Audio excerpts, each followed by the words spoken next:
you don't think that giving those resources and you said it again, sir. Nobody, you cut out. yeah, you were cutting out.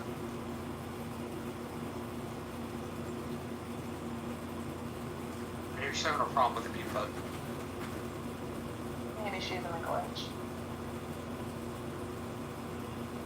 Oh yeah, so you're right. That her app was glitching.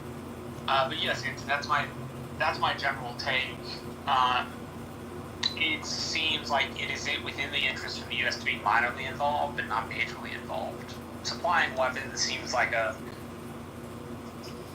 something that only would drag on the war. It wouldn't lead to a decisive end. So maybe we don't want to do that because it, again, puts Russia in a meat grinder. Although there does seem to be a strategic piece, which is if you put Russia in a meat grinder, the Russia-China Defense Pact has a harder time operating because the Russians are tied down in Ukraine.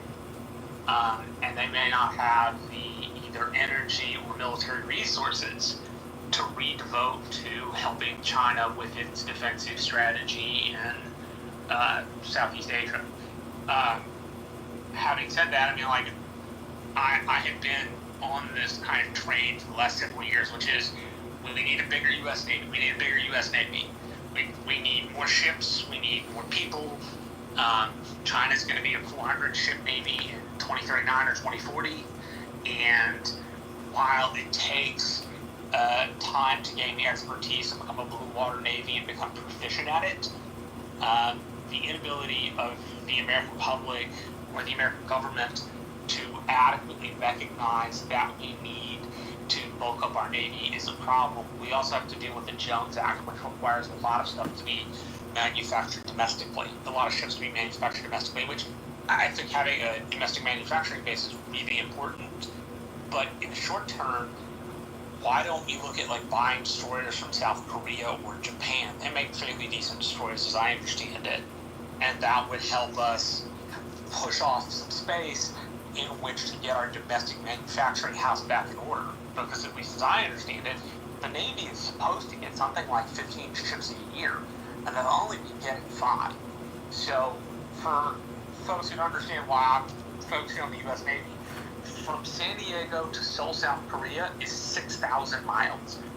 From San Diego to Diego Garcia, which goes through the South China Sea, into Indonesia and the Malacca Straits, and then out into the Indian Ocean to Diego Garcia U.S. Naval Base is 11,000 miles. So we can't be on the other side of the world at the snap of a finger. We have to be able to forward deploy, and forward deploying means we have to be able to put ships out there, and it doesn't really help if we're putting the ships out past their service time or what they should normally be out in the water on before they come back to the port and get the needed repairs. That's why I'm really focused on the Navy in that way, because it's such a long distance that you can't do anything without an adequately functioning Navy. And I think we do still largely have an adequately functioning Navy, but the inability to get those ships when we need them is a severe problem for the United States. Okay, I have a question for you, Marshall. Yes, please, go ahead. So I know you essentially compared Russia as basically a two-tier problem comparatively to China being our closest competitor that we need to be more concerned with, but don't you think that if we stand back and we cede to Russia keeping the land that they're currently occupying, doesn't that give them control of all of those resources over there and the Black Sea control as well? I mean, wouldn't that be bound to shift things for them if we just, negotiated to give them the land that they're occupying right now? Look, I worry that giving them the land will only embolden Vladimir Putin's want to roll into the rest of Eastern Europe and put the USSR back together. Right. However, having said that, we have to take what is principal and important against what we can practically do. My ranking of China ahead of Russia comes from the National Defense Estimate, which is something put together by our defense community, and the different multilateral intelligence agencies. And one of the things that allowed China then to bump up as quick as it has, for example, was us being tied down in the quagmire of Iraq. Right, that allowed us to focus our attention on the Middle East, while China focused their attention on Africa and doing trade there and doing debt swap deals in which they'll build you ports and roads, but if you can't pay back for it, the Chinese government then owns it. So while I do think there's an imperative to tell Vladimir Putin, no, you can't have this stuff, China's always going to come in the number one position in the defense estimate, and Russia's always going to come in the number two position. Or at least it's been that way for most of my lifetime, I should say. Having said all of that, if I could wave my fingers and we could make sure that Vladimir Putin did not take the rest of parts of Ukraine, I would do that. But as Anson, I think, has properly pointed out, the ability to have anything other than a meat grinder in Ukraine is dependent upon putting troops on the ground to fight the Russians. And if the Europeans get involved fighting the Russians on the ground, it could draw the United States into that, which is, as I said earlier, nobody in the United States wants to go to war again. They're just not interested. And also, if the Europeans want to get involved that way, I don't necessarily see a problem with the Europeans doing the European thing, right? Like, it's territory that's closer to them than it is to us. But if the United States were to get involved and have to put, the 82nd Airborne on the ground in Ukraine, we would get tied down in a way that would not allow us to then turn our attention to our first near-peer competitor. Essentially, we're in between this idea that ideologically we might want not one more inch. Practically, we don't have the resources or the public support to ensure that, right? We have the public support to ensure buildup of the U.S. Navy to confront China, but we don't have a popular idea that submitting U.S. troops on the ground would be a good idea. So I think in answer to your question, as much as I would like to stop from giving one more inch, I think the best we're going to get out of this is some sort of a meat grinder like Korea. And it's still within U.S. national interest to have the Russians grind themselves up in the meat grinder, right? But it may not be within our national interest right away to help put troops on the ground or to spend, 1/9 of the defense budget on the Ukraine war. I say all of that because the defense estimates rank our most important adversary as China, and as I said, Russia always comes in as a number two in the modern world. So I always tend to go for practical over ideological, because that's the real world. If we let ourselves live by our ideology, then we're going to be pursuing things in a way that is hopeful but not practical, right? Okay. Yeah. Well, thank you. Yeah, hopefully that helps. So, I just wanted to chime in on something you said, Marshall. Ordering ships from Korea, I'll let Captain speak to that a little bit because he knows more about the subs and some of those. But you would never pay someone like me to go on a Korean-made destroyer. The best that they can produce with our Aegis class weapon systems is probably comparable to the Arleigh Burke class destroyers that we have. And most of the world kind of falls either just beneath that or on par with them. They're nowhere near us Swamp class destroyers. As a destroyer man myself, I love my little boats. I think they're fantastic. However, scaling up to say 5 destroyers every couple of years from South Korea, would severely impact their resources. They wouldn't be able to meet the demands right off the bat. Secondly, when we talk about shipbuilding, U.S. Navy ships, just to give you a record, we test them. We actually do explosives. We run them through the gamut. Like, you have to have shockproof pumps from impacts. Think the USS Cole, for instance, had a hole in its side and it still stayed afloat. our ships are designed in such a way to actually absorb impacts or take an impact and still function. It takes a lot to sink a U.S. Navy ship. Korea does make a good boat. However, they're not comparable to ours. They're about 10% larger in capacity, the last records that I looked at. But and it's a little bit bigger in certain areas. Some designs are nice, but it's more of a commercial marketing rather than a tactical or actual nautical marketing. Our ships have a lot of other things that we adapt that came from us, like most specifically World War II. We learned a lot in shipbuilding in terms of making our ships. Now we've made mistakes trying to do more advances than other things, but I would not say that Korea could supplant a U.S. Navy ship. Also, not to mention the fact that China would take drones. Watch that. That's a little bit too close to home. You'd have Russia doing the same thing, and they would gain tactical advantages watching these in the shipyards being built over a few years. But sorry. Let me intervene here. We're getting off topic. It's a great topic. How do we rebuild our defense establishment so that we can go one-on-one with China in the modern world? But the topic of the room is about Ukraine, peace, giving up land, and so forth.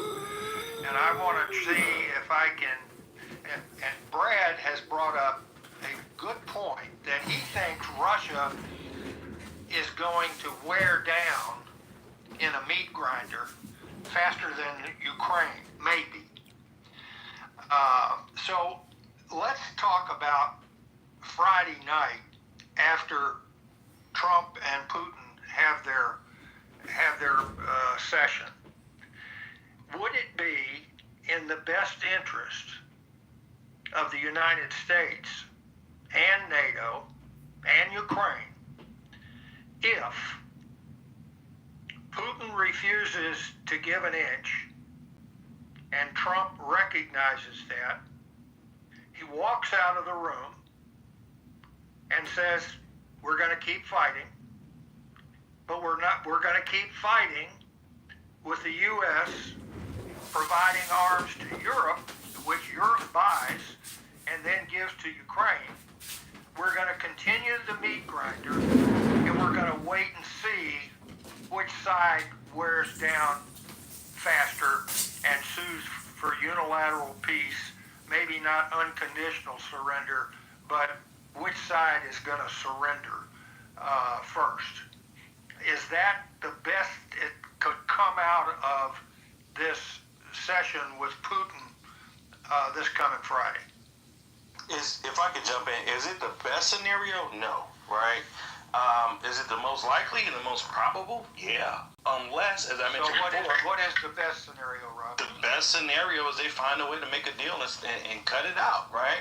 The best scenario is they find a way, Donald Trump understanding, for lack of a better term, the strongman ethos, right? Let me give you cover to save face in front of your people. Not that he necessarily cares, but Putin cares about his image. He, as Frank mentioned in the chat, he controls the narrative that the Russian people will get, and he doesn't care, right? He doesn't care about that. He does care about his image. So if he has cover to lack of a better term, to retreat, right, and still call it a win, he'll take it. Right, and Ukraine could say the same thing, right? Ukraine, I believe, just wants the war to stop and leave us alone, that kind of situation. But Russia needs to save face. That's the best scenario to come out of this meeting. That's the best scenario. Is it the most likely? No, but it is the best.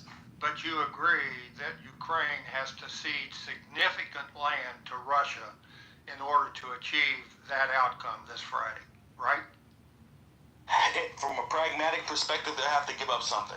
Yeah, they have to give Russia a reason to want to say, "I'll stop." Right?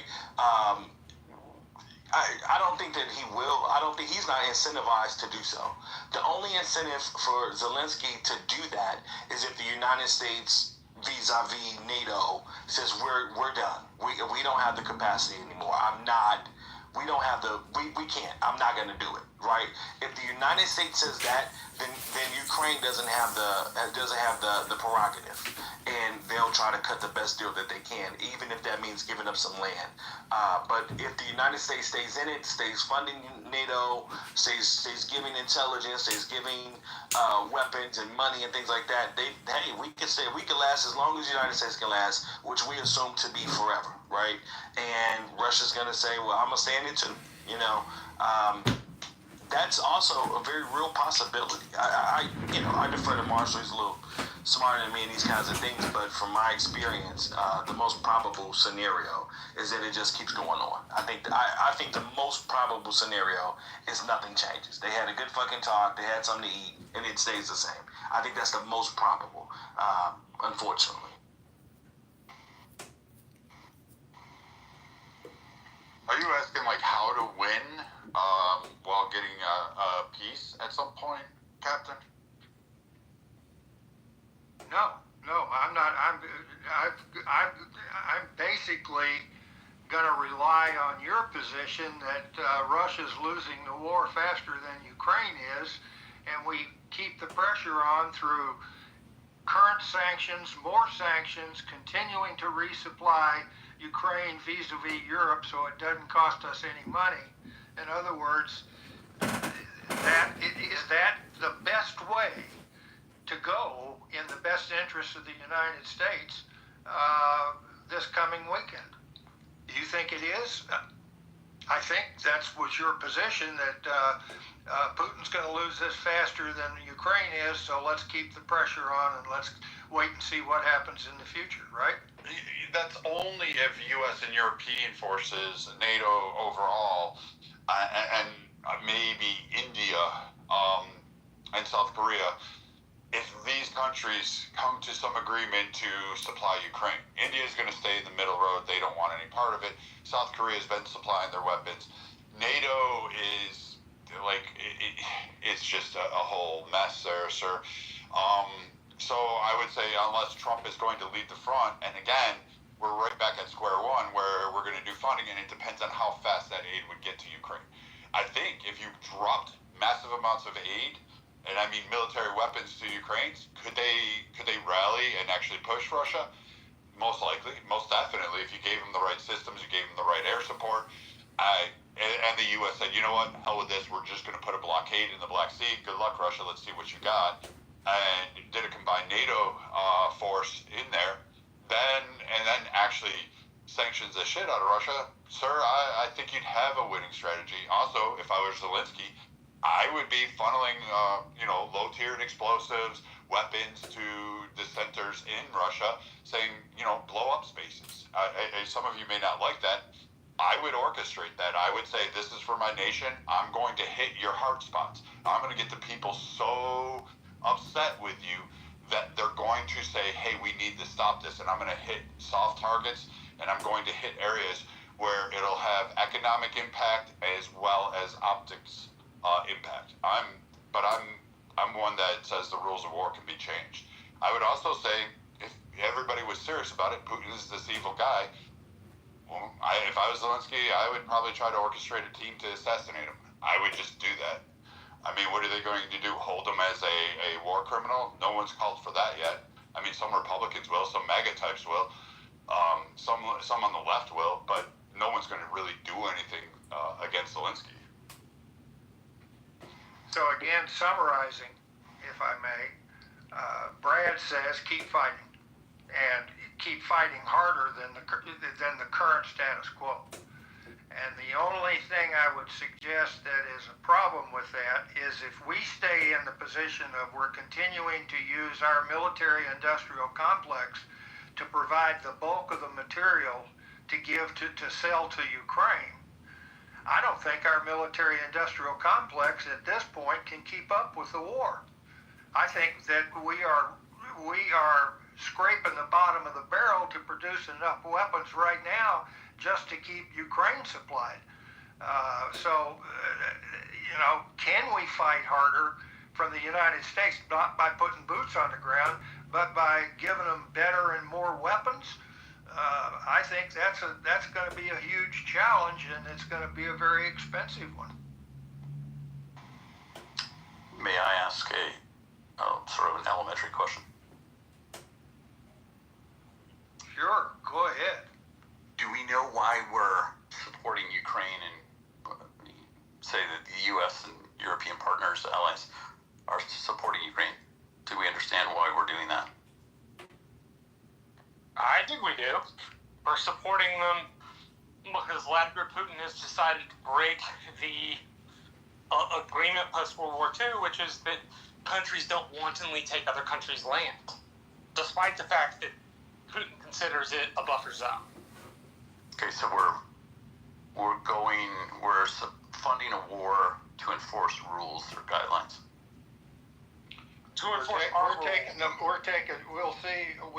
I believe that the United States has been doing this based on moral principles that, since World War II, if you invade another country, that's wrong and you're not going to get any land in doing so. And that's the moral position that the United States has taken. I agree with that position, by the way, but we're certainly unable to enforce it in Ukraine for the last 4 years. Actually 10 years if you start back in 2014. Yeah, well, I think that's noble. I think oftentimes wars aren't over morality.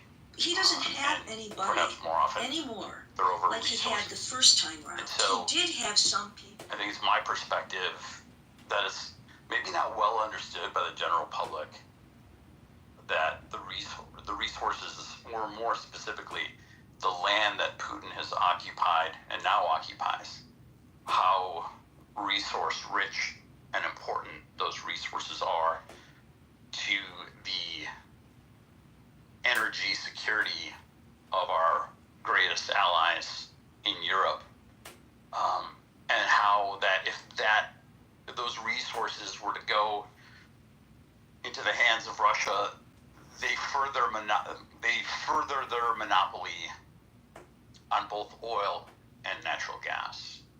And if you've ever been a consumer in a monopoly, it's very difficult. It's untenable, and there are few ways out. So I'd say that as long as people have a greater understanding that we're providing support to the Ukrainians, and I hope to some degree European partners are as well, they certainly need to step up their game. They did not say, well, let us bring in, some community leaders. The energy needs of Europe, and therefore trade amongst the world as it is today, depends on us not giving up that land. Not because of lives or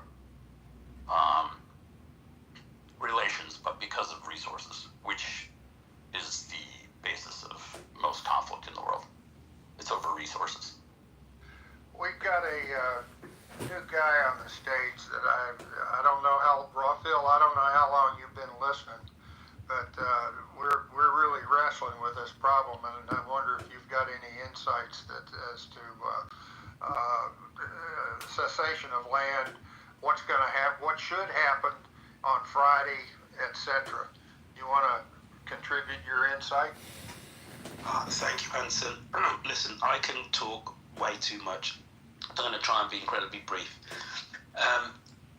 There are two ways that countries lose wars, militarily and then politically. And to focus in on that, I'll give you two examples.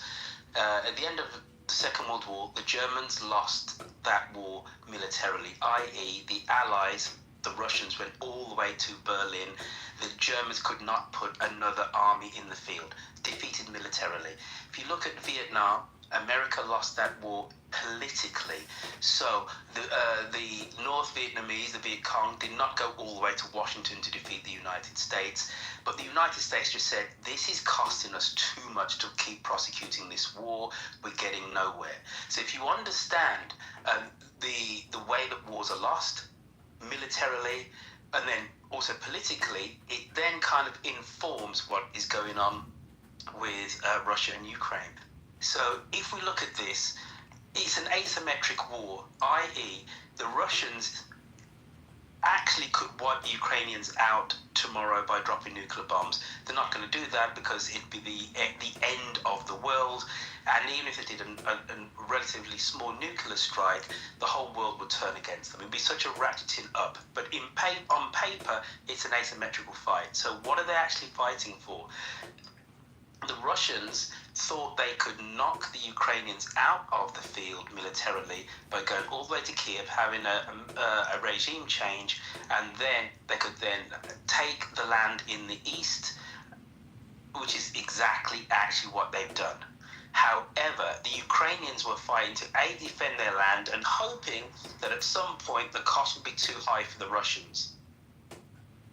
The fact of the matter is that from a Western perspective, we don't know when civil society will collapse in Russia, i.e. the institutions away from the state will just say, this is too expensive a fight. Somebody said on this stage that 1 million Russians there have been 1 million Russian casualties.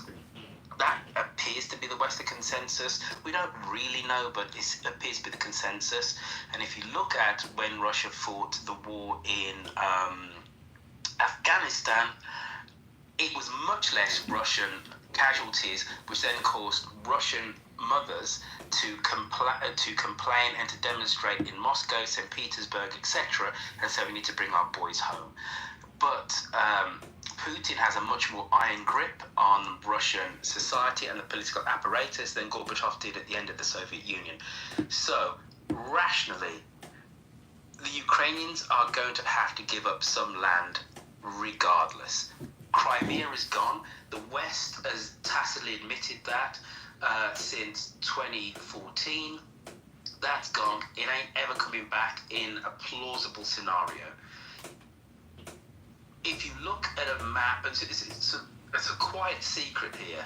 If you look at a map of the formation of the Ukraine when it was part of the Soviet Union in 1922-24, those eastern bits which the Russians want and have occupied were not part of the new state of Ukraine, the Soviet state of Ukraine.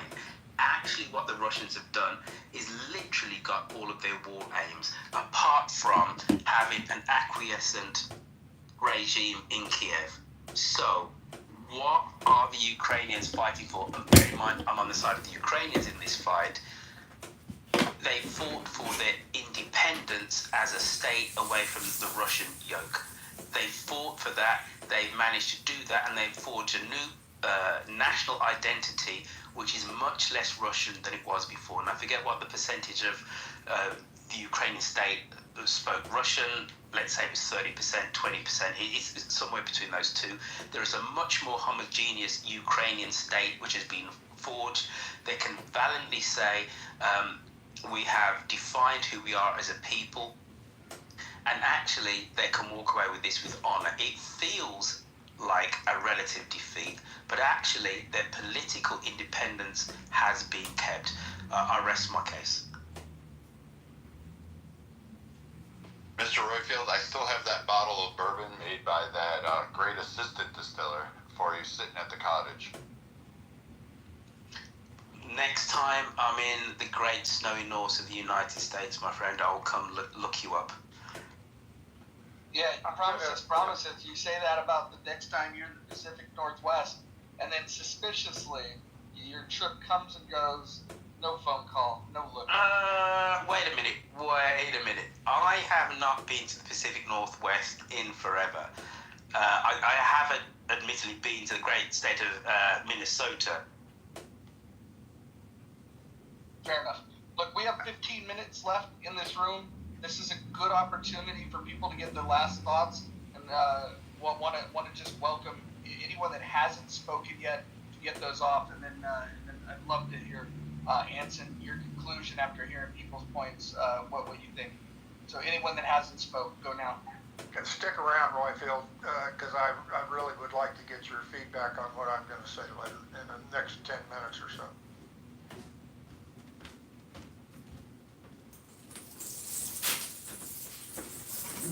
Okay, nobody's speaking. I was waiting for new speakers that just didn't get a chance, but I disagree with Royfield on the political independence.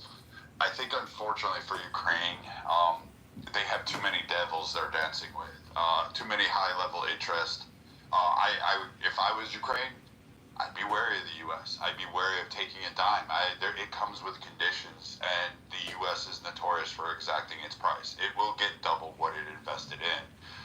The same thing in Europe. I don't think it's really truly independence that goes, but I mean, we can discuss the rationale of the Andrea Newland types, or Victoria Newlands, whichever ones you want to. I'm sorry, I keep getting those names mixed up. But if we're going to, I don't know if they've actually won the optics of having political independence from Russia. If the fact is that Russia can still influence their elections as well as the U.S. Okay, it's not quite a binary in the way that you post it, I would say.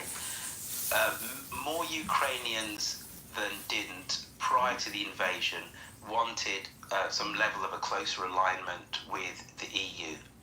And they wanted eventual accession to the EU.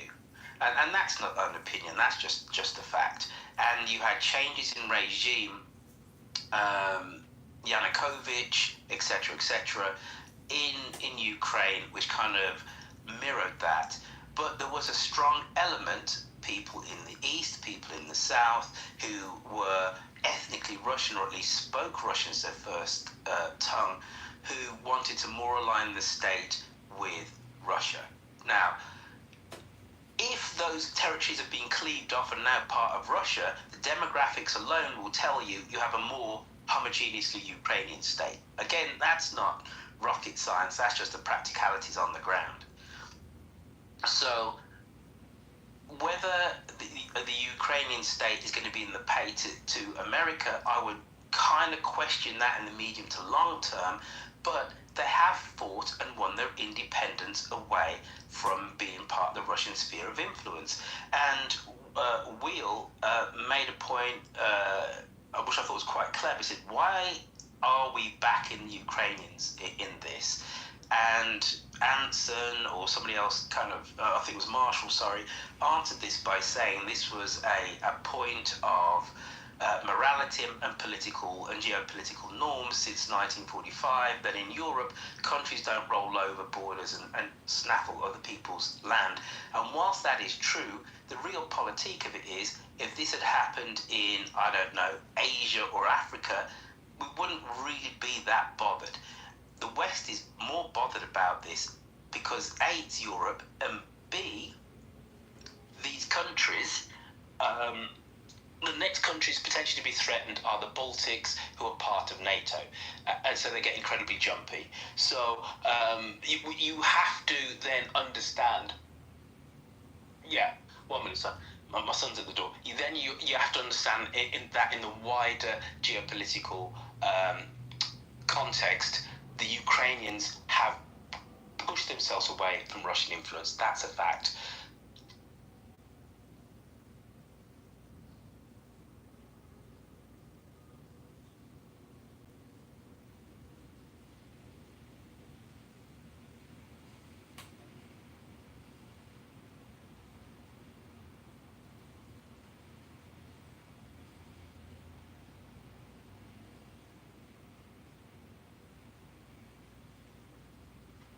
I just have one question, which is, by giving this land, we achieve what objective?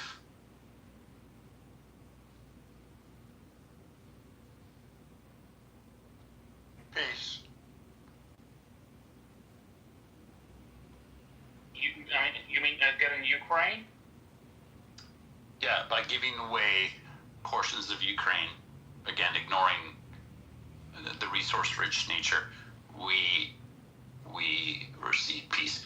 I'm not much of a historian, Captain, you know more than I do, and have a greater perspective. Has that occurred other times in life where we've successfully given land and it's resulted in long-term lasting peace? I don't know. I'm not an expert on American history, but I'd say maybe Vietnam, maybe.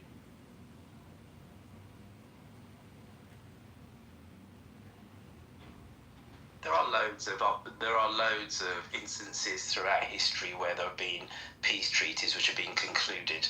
Just one or two.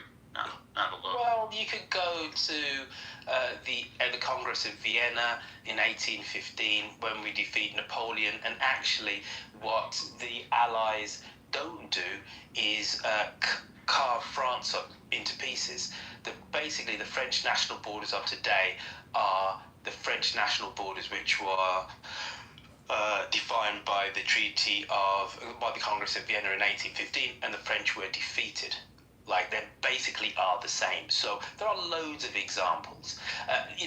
Another example of a political defeat over a military one is the American War of Independence. Yorktown did not mean that the British couldn't put any more troops in North America. There were troops occupying New York 2 years after Yorktown. But it was a political defeat. The British just said, us to keep on fighting this is just too expensive. Give them their bloody independence. So there is a rationality to a lot of this, which in hindsight makes complete utter sense. It might feel bitter at that moment, but you look at it in hindsight and you say, that's kind of all right. You've got to understand, what were the Ukrainians truly fighting for? Yes, to defend their sovereignty, to keep every inch of land, but they're fighting an asymmetric war. It's not two equal powers going up against themselves. It's much more, there are more Ukrainians per head of the population in the field against the Russians, and the Russians are put in the field against the Ukrainians. Russia is 3 times bigger. It has a much bigger military, etc. That doesn't mean necessarily they're going to win the war militarily. The Ukrainians could keep fighting until the Russians just kind of give up. But how long is that going to take, is the question. And do the Ukrainians have the political will to keep on fighting?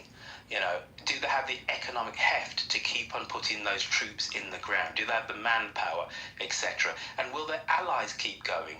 And this is an interesting question which has been brought up by somebody before in this room about talking about the European perspective. And this is where I slightly disagree.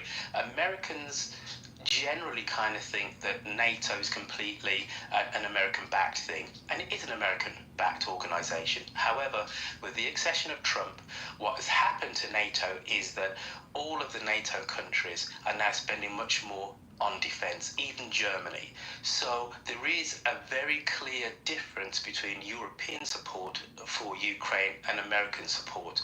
Is that European support enough to substitute for American? No.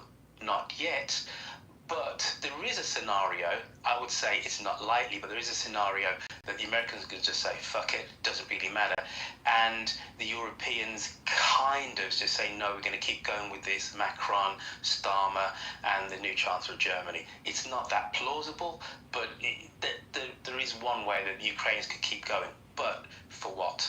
They're not going to roll back anytime soon the losses that have been made to Russia. There needs to be a political view that these lands have been lost, but we have gained our independence away from Russia. Royfield, I think everybody know at this point that it's not Ukraine versus Russia per se. I think it's, of course, everybody knows it's NATO against Russia in Ukraine, which is completely different.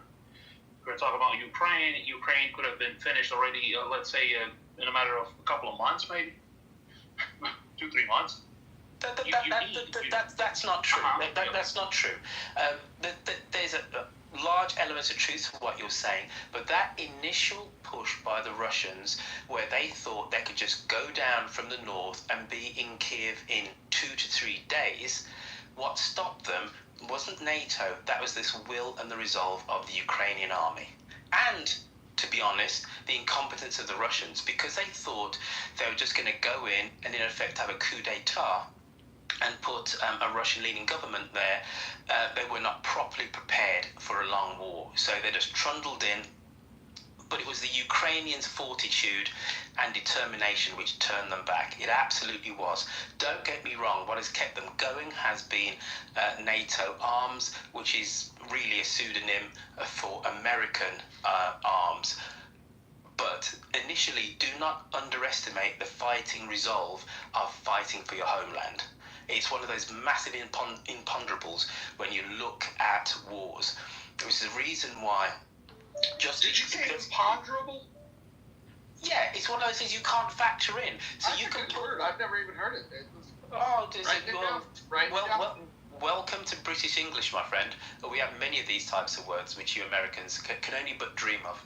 But when you can look at so many instances of countries that go through a revolution and then are invaded by a neighbour, the neighbour thinking that this country is going to be weak, and it utterly gets turned on its head. Big example, Iran-Iraq war, early 1980s. Saddam Hussein invades Iran thinking I'll get these oil fields in the southwest because the Iranians have gone through a revolution. They don't know the arse of their elbows, but filled with revolutionary zeal and the fact you're fighting for your homeland, the Iranians pushed them back. You could do the Vietnam War, which is exactly the same type of thing, goes on and on and on. So don't just think that the Ukrainians were just propped up by Western arms, because no, their battle hardiness and their strategic nous is actually truly their own, because they're fighting for their homelands. They've seen their homes destroyed, etc. And it's a massive, as I said before, military imponderable. You don't know how strong people will fight when the backs are up against the wall when you're defending your home.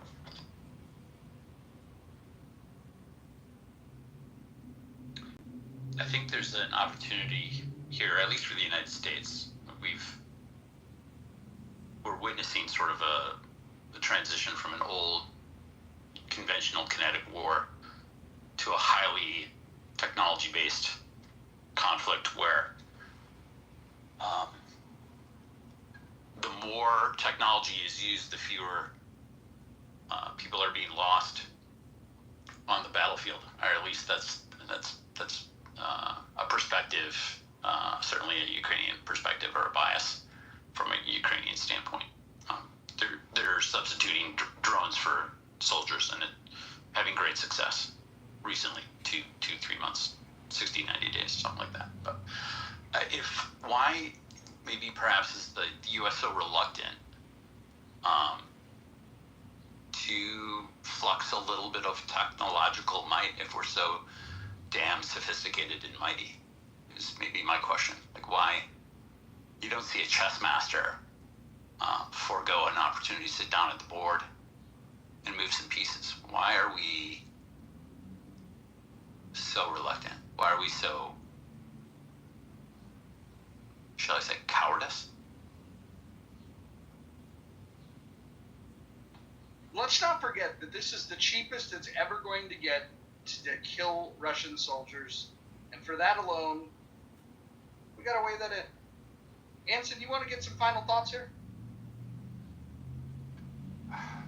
Yeah, I finally voted. I'm sorry the poll's still not up there, but I finally voted not to give an inch, but I say that de jure. And this is where I suggested earlier that we can maybe achieve peace with a de facto temporary cessation of land, i.e.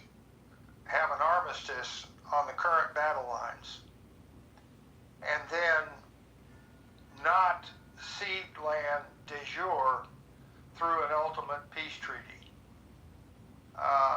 In other words, a Korea-like situation. That could be an outcome of the war, and in then trying to figure out the final boundaries for a peace treaty would take extensive negotiations, recognizing something that I think Royfield has introduced, that Ukraine before 2014 was 25-30% Russian and the rest Ukraine, and now they are essentially 100% Ukraine with very little Russians in the current territory that's controlled by Kiev. And that means something, but it counters the moral stance of it's immoral for a country to invade another country and gain any land.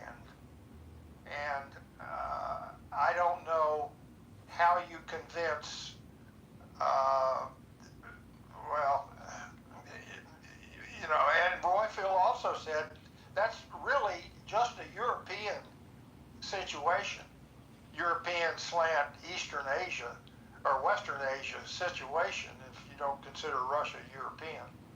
And that people gain land all the time through wars in the Middle East, in Africa, and all over other places of the world. And the final thought that I would have is that this idea of Russia invading Europe if they gain traction in Ukraine, the last time I checked the map, the Soviet Union did not invade Europe, and they owned all of Ukraine. So I'm not particularly concerned about the considerations of if Ukraine does de jure give up land, that automatically means the next war is going to be across a NATO boundary. I'm not sure that argument holds much. That bucket holds much water. But it's a tough one. I don't have any firm convictions on this thing, one way or the other.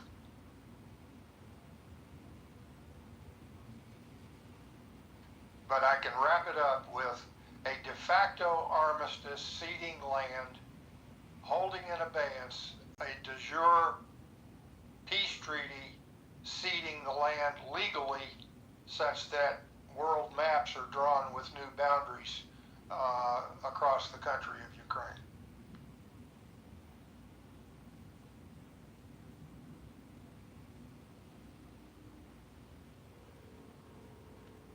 And I will also add that I don't think Putin will go for that kind of he's going to want a de jure. He's not going to settle for a de facto, and he may just keep fighting unless he gets a de jure peace treaty out of this thing.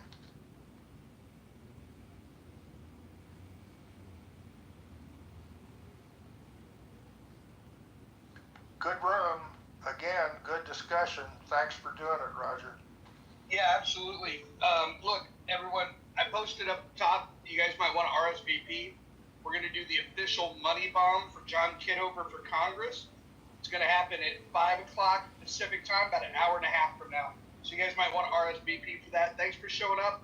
Make sure you join the Rational Discussion Group. We will we'll be back here 5 days a week talking about these things, and we welcome everyone to join. It's the fastest growing house on the entire app. Thank you very much for participating. Have a good day.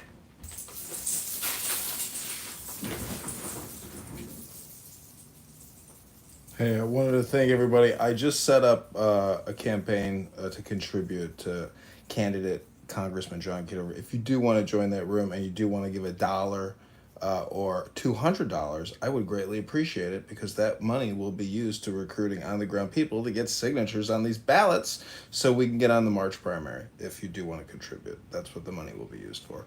And then any residual money will be used for media buying and paying maybe another Clubhouse user, Augustus, to create creatives for the media buys. So, hope you enjoyed this. This has been Rational Discussion Group. I can leave this room open if you want and mod everybody else. Replays are on. No reason to kill a positive vibration. But I've been working in my other office getting an event page set up and a donation page set up. It's pretty easy.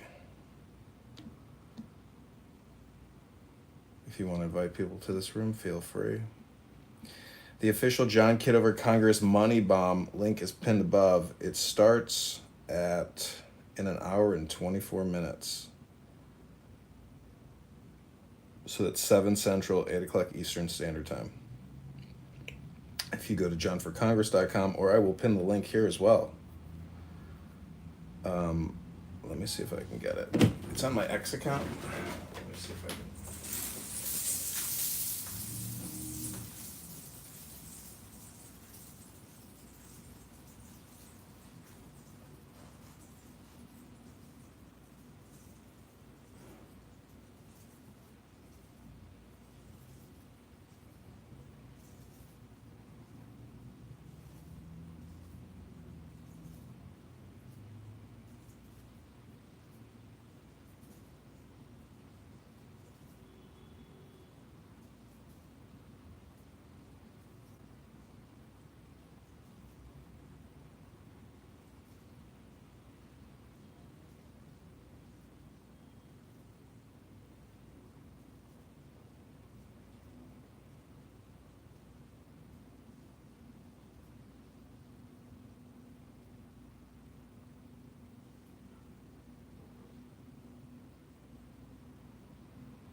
don't want your name showing up.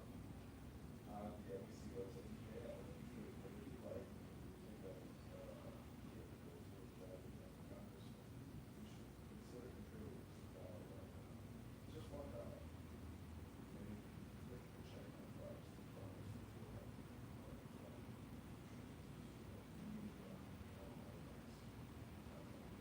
Just $1. I would rather have you give $1.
So Congressman's gonna read? Well, we're all gonna read. The source material is pinned above. We're gonna take turns reading. It's in nifty little verses, so everybody gets a turn.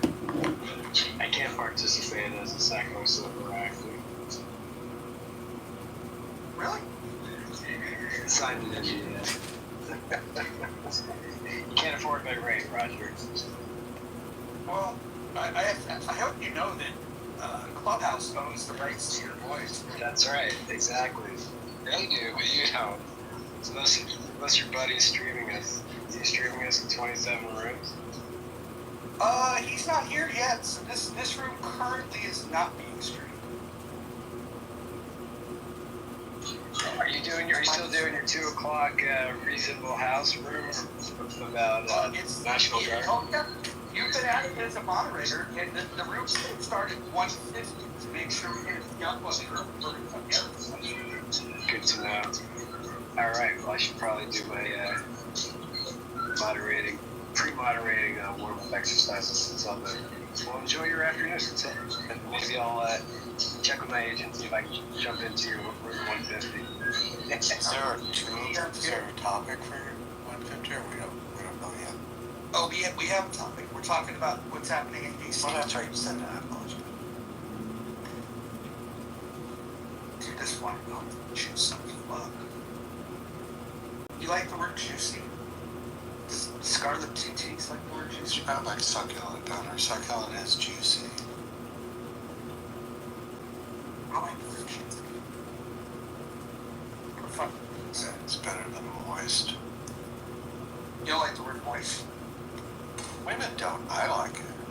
I don't like when I'm moist, but I don't. How can you not like moist and be a member of the In the Mush?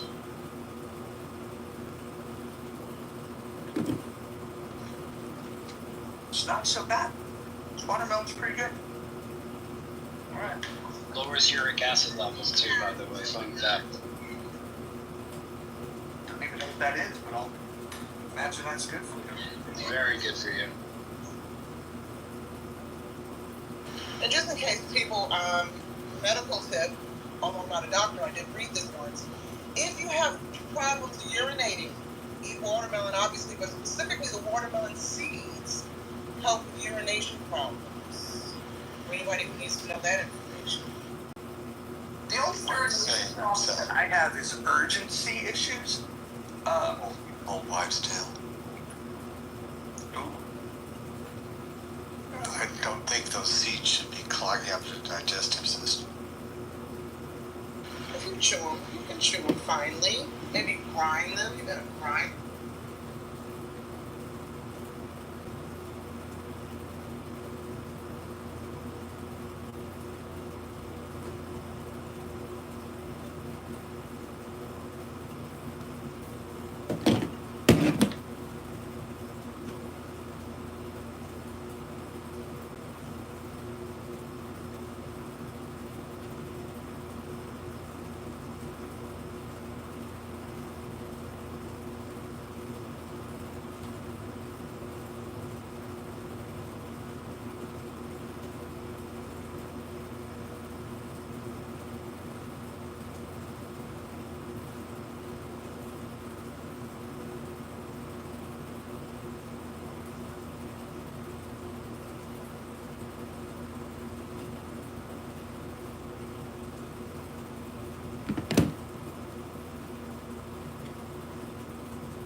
not seeing him answer every question. Not to speak time. Okay, so give me this set of all non-contingent. And if I get in trouble here, so that's a good thing. And then we have Yasi, and Yasi has two very important jobs. First, she is the producer. She keeps me on the straight and narrow. Already comfortable then from the time that they owned that stock forward. So all that appreciation in the persons that passed away. For some reason, it was respect anyone, and they tend to take over holy places of other religions, like the Jewish holy sites, like India.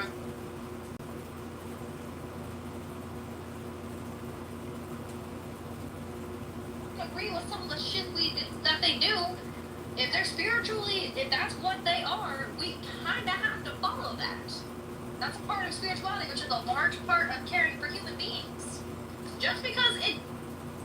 So she doesn't bark all the time, but it's like because they live in like out in. And everybody's welcome on stage, and also Marshall. We have Marshall.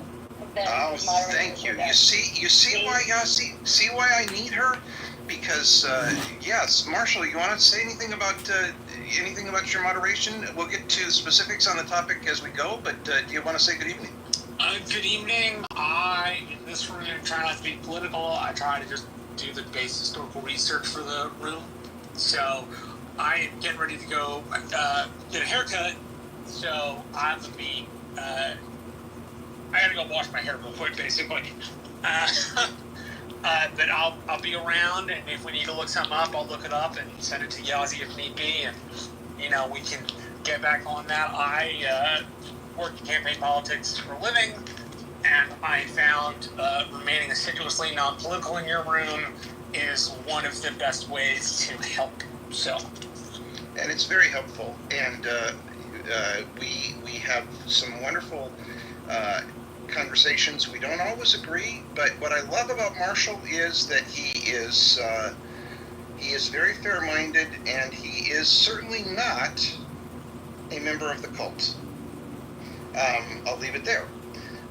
Last week we talked about patriotism, what a patriotic American does, and I think we agreed, although with some maybe little arguments, that we all have a common obligation to support our government. And the main way we do that is by paying our share of taxes. Taxes are a difficult subject. They're hard to enforce. And one of the great things about last week's room is it helped me really think through the issue of enforcing the common will of the governed, and as it relates to taxes. That was not really on the direct topic, but as a result of some conversations that my wife and I had, we did get into it. I am interested in knowing from anyone on the stage what you think about no tips on taxes. Is it good or is it bad? And if you have an opinion about whether it's good or bad, tell me why.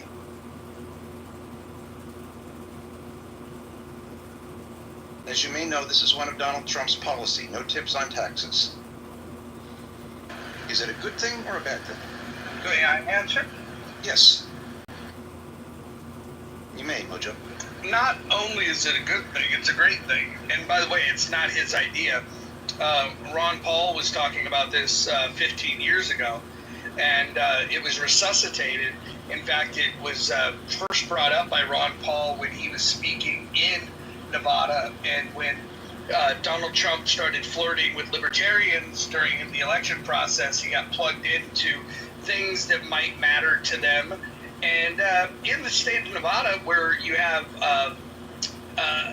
people working for tips that make up a good percentage of the state, it's a message that really resonates.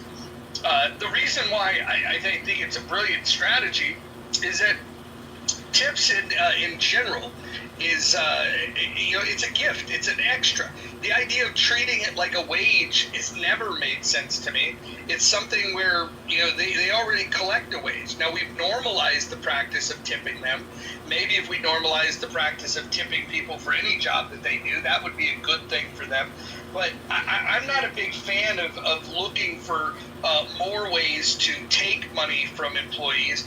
I'm looking for more ways to allow people to keep their money, and this one seems like a very obvious low-hanging fruit to allow people that live on the margins to keep more of what they earn. And the other part that's important with it is to understand that the way that it's being framed is it's not for everyone, and it's not unlimited. There's caps on how much income you can have. And how much tax relief that you're going to get. I think it's an excellent step in the right direction of understanding that we're overtaxed. So, Roger, the first thing I heard is that you think it's good because a tip should be a gift, and it shouldn't be normalized as part of someone's salary. Is that a fair characterization of the first thing you said? Yeah, absolutely. Okay. The second thing you haven't weighed in on, but I'd be curious to know, do you agree that it's all a part of all of our common obligation to pay taxes whether we agree with what the government does or not? No, I think that there needs to be a much deeper discussion about what the rights of man are and what and what the government spends their money on, and until the government shows that they can pass a balanced budget amendment and spend money wisely, I think that we should all be revolting. I think the 27 grievances that was sent to the king were much smaller grievances than the ones that I have today. And so absolutely, I would revolt. We have $37 trillion worth of debt and $100 trillion in unfunded liabilities. And I think it's high time for another. What I think you said is you recognize that as a citizen, we all have a common obligation to pay for the common good, but you're not happy with the way the government is currently spending its money. Would that be a fair characterization? Well, you and I might disagree on what the common good is. The only thing I want the federal government spending money on is military, police, and courts. I think everything else is a violation of our Constitution. Okay, well, I'm not an accelerationist. I don't believe that the solution to our problems is to blow everything up. I'm an incrementalist, and I think we learn, we grow, we improve incrementally, and as a result, I just would like to kind of leave it with you there that you do argue with how the money is spent, but you also recognize that if you could be persuaded that certain things are for the common good, you agree that we have a responsibility as citizens to pay for our fair share. Is that fair? I do think we should fund the military, courts, and police, and the way that I would propose to go about doing that would be with usage fees, lotteries, and things of that. We'll get there, but next week you're going to love the topic, because the topic next week is, what does the federal government do that we can live without? And I think that's a fair discussion. But today we're going to confine ourselves to how we define our common obligation. So I thank you for your participation and your basic consent or agreement that when something can be agreed that we need it in common, we should pay for it. Now we're going to discuss today how we do that. How we pay for our specific patriotic obligation. Yeah, go ahead. This is Jim. Yes. First, I want to tell you, chat won't work for me. I double tapped on it. It won't let me edit. Yeah, Jim, we understand that. Mm-hmm. So tips, it's kind of interesting because I did work for Disney. That was my first adult job. And one of the things that happened there is that there are many cultures where the tip is considered part of the bill. And so a lot of people, from other countries thought it was part of the bill. I think, just like the previous speaker said, that it's a gift. And I think tipping culture is going through some transition right now. I think sometimes we're asked a little bit much for tips, but I really do think that that you know, it is a gift. And Well, you know, when I give somebody a tip, I'm saying thank you in a different way than just saying thank you. That's right, Jim. And I am going to change my behavior towards people who receive tips drastically, since the tips can't be taxed. I pay taxes on what I'm giving them. So I've had to pay a tax on the dollar that I'm giving to them, and they don't have to pay a tax on receiving it. It's unlike that in any other form of employment. If I have an employee and I pay that employee, I withhold payroll taxes and I withhold Social Security taxes. But as a worker in a restaurant or someone who receives tips, they don't have to pay taxes on it. And I think that if people want to grumble about what the government is doing, that is absolutely your right. But I think it's extremely unpatriotic to argue that you shouldn't pay taxes if you disagree with what the government is doing. I also want to say real quick that can we agree that the tariffs are being paid by the person that poses the tariffs, or the nation poses the tariffs, and not by those others? In other words, when it hits the port, we pay for it. Can we agree on that? We will talk about that in a minute, Jim. I think I don't think the way you said it is what you mean, but we'll get to that in a minute. I think Grover Norquist is a complete coward. And I know that some people may disagree, but that's why next week we are going to talk about what does the government do that we really, really don't need? What can we live without? And I'm extremely eager to hear people's idea. I will give you an example of something that the government does for me, and it does it for Jim too, that maybe I could live without, and that is paratransit. Now, paratransit is paid for by some federal subsidies. And yes, it does make life for disabled people a hell of a lot easier. But as Roger says very eloquently, we have $37 trillion of federal debt. And if we have that kind of debt, maybe I shouldn't have paratransit. I'm perfectly willing to sacrifice that. And I hope that next week, rather than cowardly saying, let's blow the whole thing up, that people will come to this room with some ideas, some real serious ideas about what we can live without. So ultimately, there are three forms of taxation. They are consumer taxes, consumption taxes, wealth taxes, and income taxes. Now, Roger might argue, and we'll get to this in a second, that there also are lotteries, and I will cover that. Consumption taxes, let's talk about those first. Those are the easiest form for the government to calculate. They are the easiest form for the government to collect by far. They also are voluntary in the sense that someone is choosing to purchase something, and just by virtue of the fact that they have purchased that thing, they are paying the tax. So it is a form of voluntary taxation, unlike the other two forms of taxation that we'll discuss today. They are also regressive. That means that they fall much harder on poorer people than wealthier people. I don't think anybody needs proof of that, but does anybody have any question about the fact that they are regressive? Okay, good. Excellent. I did mention that I would talk about lotteries. I think a lottery is, do we all know what a lottery is? It's an extremely inefficient use of a dollar. Now, I think we can agree that if you spend $10 and the government only gets one of those, and we call that a tax, that's an extremely inefficient tax. It also has a moral component, and some people may object to it, or some people may not object to it. That's the idea that you're encouraging people to gamble, essentially, or to voluntarily pay taxes. But as I said, if they want to voluntarily pay it, you know, it's like if I have one of these deals at a restaurant where they'll give back a share of the bills to the charity if they have a dinner night. Well, you spend $100, and maybe you get back 10 or 15 to the organization. That is very inefficient. So it is a kind thing that they do essentially. It is a thing that gives you something theoretically back for your tax dollar, but it's inefficient.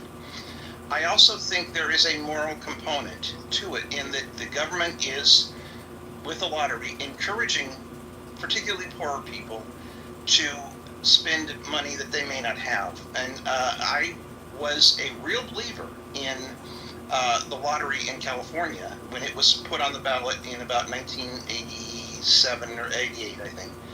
And my wife, women often have a better understanding of things than I do. My wife talked me out of voting for it. And I am thrilled that she did, because about 10 years later, I heard all of these ads for the lottery that said, what if your number was picked and you didn't play? Well, you might as well go to Las Vegas. You know, I have nothing against Las Vegas collecting tax on their revenue from gambling, but that's very, very, very different than the government encouraging gambling. I should also mention that sin taxes, that's a tax on cigarettes, a tax on alcohol, those are also sales taxes. So they are essentially trying to use social legislation to encourage certain behavior. In other words, we're going to make cigarettes more expensive so that fewer people smoke them, or we're going to collect taxes on alcohol to pay for the damage that alcohol does to our culture. I don't think that's a moral issue. Do we have any need to discuss this before we move on from sales tax and lottery?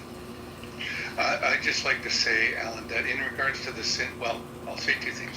One, here in Ontario, lotteries is a corporation that's run by the government. So it's the Ontario Lottery Corporation. It covers lotteries and all gambling in the province. Other than that's those that are on reserves. That's how that's operated here. So they have their finger in it right away. And in terms of the sin taxes, I suppose morally they're trying to get people not to smoke or curb alcoholism, etc. But they raise a lot of money that way too. So I don't know how they can sit on both sides of the fence, but they do.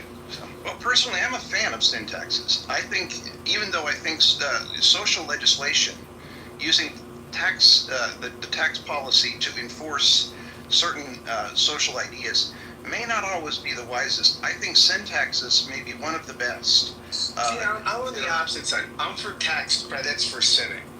Like, you fornicate twice and you get a tax credit. Like, that would be my thought. The Reverend Scott Jones has been heard from. Can I just say, I would be really interested in having that run by the church. All right, that's. Well, you never know. That would put asses in the seats. That kind of preaching puts asses in the seats. Yeah, and that's what the collection plate's for. Well, I think Scott's idea of the collection plate is people should take money out of it and not put money into it. I don't know. But anyhow, that's funny, Scott. That's absolutely hysterical. Let me just say I'm not a fan of that kind of sin taxes. I think the government should stay out of our bedrooms altogether. We kind of learned that last week, or at least tried to. I'm not sure we succeeded, but anyhow. You missed a doozy on that one, Reverend Jones. Okay, so, by the way, tariffs are also a tax. And I think it's really important. If Abby was here, and I wish she were, because she tried to argue this with me once, and I wasn't prepared. And one of the things that I have learned, if I'm going to be in a discussion with Abby, is I should always be prepared. I am both a husband and a brother. Now, the fact that I am a brother has nothing to do with the fact that I am a husband. Abby was arguing that the tariffs are not a tax because their purpose is to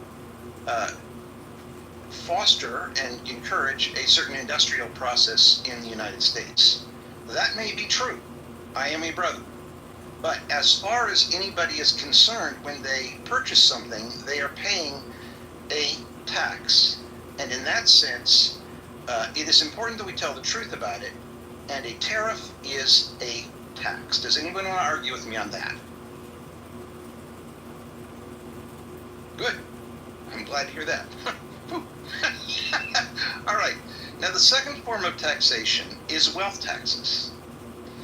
I'm sure Roger and I are not going to completely agree on this, but I would love to try to come to a compromise with him on it. Wealth taxes, I don't mean what Elizabeth Warren is talking about, because I think that her idea was absolutely insane. Can someone give me an example of a federal wealth tax?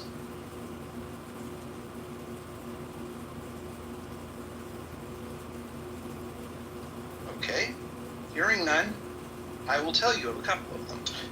The net investment income tax for investment earnings when your gross income exceeds $200,000. That's an income tax. That's good try, Monica, but that I would classify, because it's related to your income, that is an income tax. No, capital gains. Interesting, okay.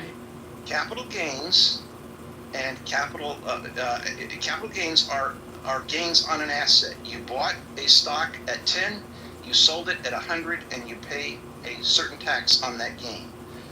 Capital gains is a very clear form of wealth tax, and I would add to it that it's fairly easy to calculate. It's fairly easy to collect. Now, we have some discussions about long-term capital gains and short-term capital gains, and if somebody wants to engage in that discussion, I'm perfectly happy to engage in it. The current idea is that you pay less tax if you hold something more than a specific period of time, I believe it's a year, and you pay more tax if you turn it over quicker. If I were writing the tax law, I would absolutely argue that we need a third form of capital gains tax, and this would not be for necessarily to raise revenue. It would be to discourage a behavior, and that would be day trading, a huge tax on day trading. Why? Because day trading doesn't help anybody except the trader. It does nothing for in fact, it hurts other traders, because it'll make the price of stocks deviate more widely. So we could debate that at some point, but that would be one of the things I would point. Another form of wealth tax is property tax, and I thought about this for a while, but we're not going to talk about property tax much in this room, because it's not a federal tax. Capital gains is, but we don't have a federal tax on property that I'm aware of, at least. If some tax eagle was here, they might argue with me on a small finer point, but that's pretty much it for wealth taxes. Does anybody want to discuss anything about wealth taxes specifically?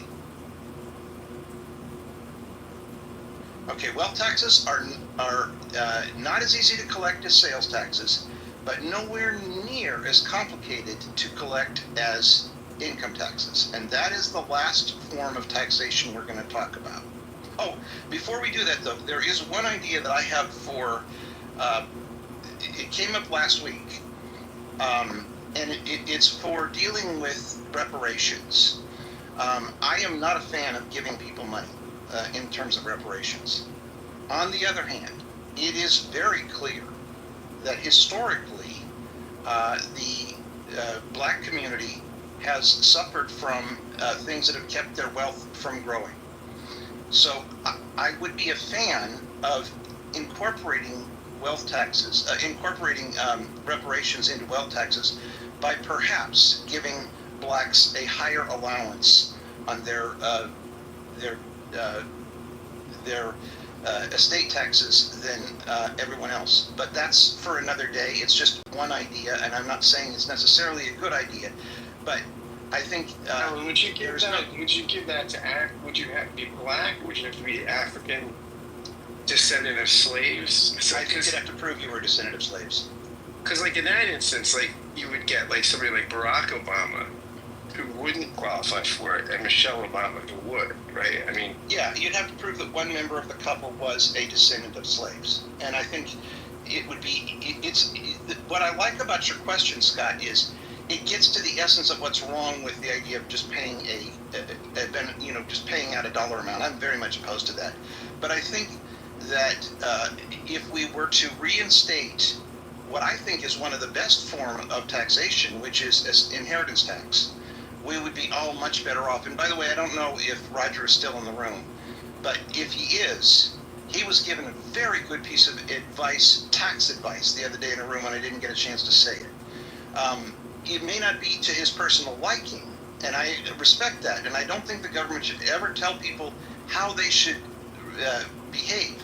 But if you give your money to your children while they're living, you can avoid a certain amount of inheritance tax if you're at that level. And Roger isn't even at that level, so it doesn't matter. You know, if what he told me is true, it doesn't even matter. But I would favor bringing the estate tax level way back down, maybe as low as $1 million, and it would raise a significant amount of money. And not only that, but it would level the playing field. Why should my children, who are raised by a middle-class person, be at a tremendous disadvantage relative to a wealthy person's children? Yeah, I just wanted to say, by the way, I wanted to acknowledge that while Roger is not in the room, he left, but his co-worker and my good friend Anson is here. Okay, Anson, congratulations on the beginning of your new room, and I want to know, where are you getting such creative titles? I mean, you guys are oozing creativity. I love it. Congratulations on the rooming. You can respond to that, Anson. Yeah, thanks, Scott. We're at least the first room poached right off of the critical thinking. Second one today too, the exact same title. Like that was more. That wasn't intentional poaching, but I'm not. I looked intentional because it wasn't. There were no different prepositions or anything. It was pasted. It was the exact same. But what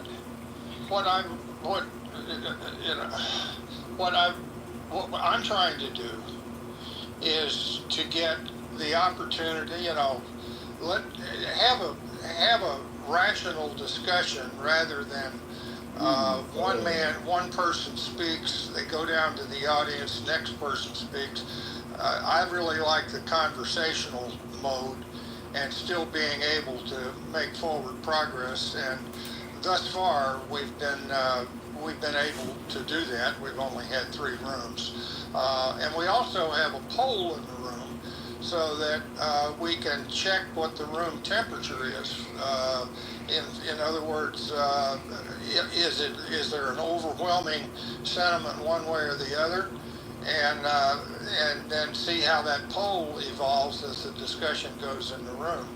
And it's interesting. I'm enjoying it, and I wish you guys the best over in the Critical Thinking Forum. But I just decided to try a different tact, and we're not trying to poach on your topic. If you need me to copy the room titles to save you time, I could message them to you at like 4:45, just to save you time. I'm sorry, I've got my hearing aids in, but I didn't hear what you said. I said if it would save you time, I could get the room titles early, and I could message them to you, so that just save you time.